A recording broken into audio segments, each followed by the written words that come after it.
I stayed single for years, and once I started dating, I made sure to keep an eye out for all red flags. Heck, I even took things slowly when there was nothing but green flags. And thanks to my ex, I was familiar with excessive flattery. I met my husband at a work event and things just fell into place. I opened up and explained my past trauma, and let him know that if we were going to date, it would require a slow pace and patience. I won't say that he was perfect, but he was always kind, compassionate, and cared. We dated for about 5 years, were engaged for 1, and married for a little over 3 years now. We recently bought our second home together. We both got promotions at work, so we sat down and talked about kids.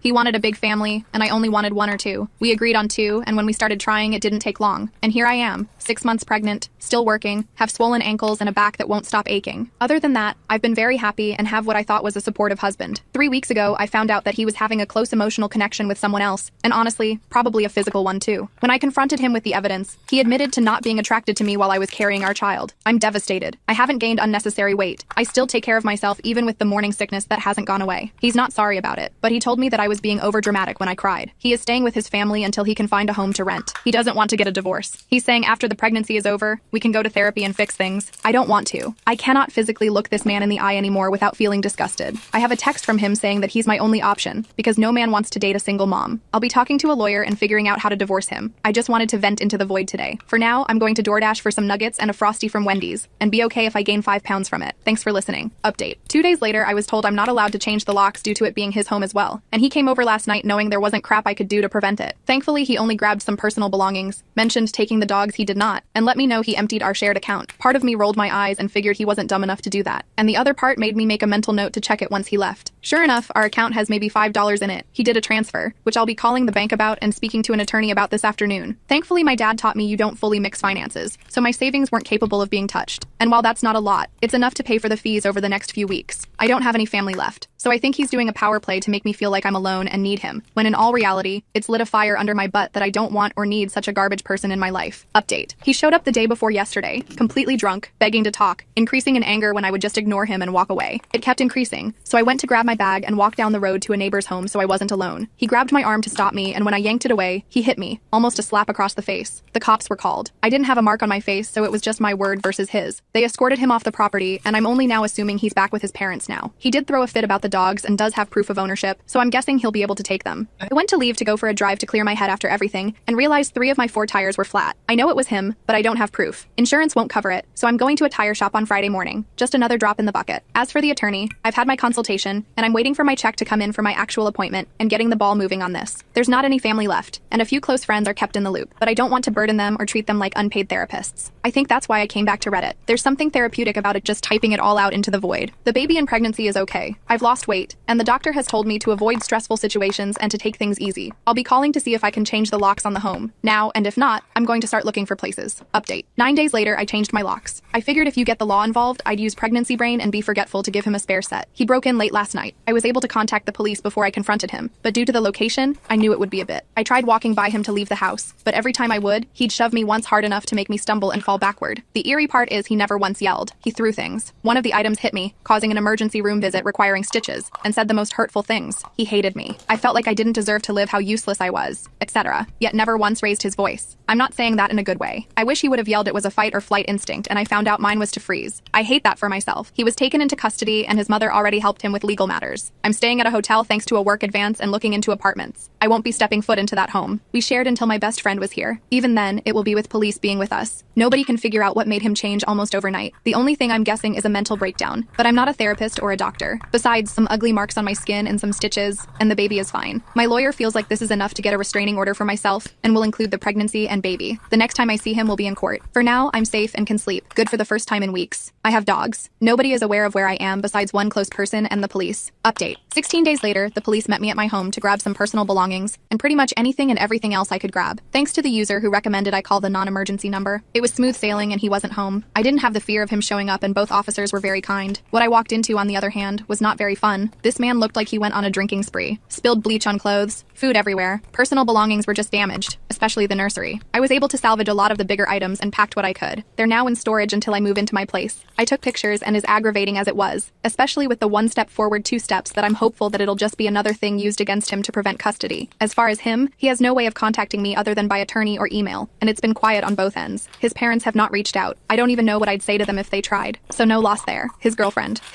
as I found out, has been trying to contact me via friends to let me know she's pregnant. I'm unsure if that's true or not, but that at the very least confirms the affair and how well he kept things hidden. I do want to clear the air. I made a post asking for helpful information on resources that could potentially help, and someone made a comment saying I was in it for a long con, and that's just untrue. I have not and will not accept any personal items and donations other than advice and maybe an internet hug. While I wish my story was made up, it is not. Maybe it's a venting board. Maybe it's just connecting with people who have been in the same situation, but it helps keep me sane. Anyway, I'll leave it at that. Thank you all for listening and checking up on me. I'm safe. I'm good. Pregnancy is the only thing kicking my butt, and I'll make sure to make a post in a few months letting y'all know she's here and that we made it. Bye for now.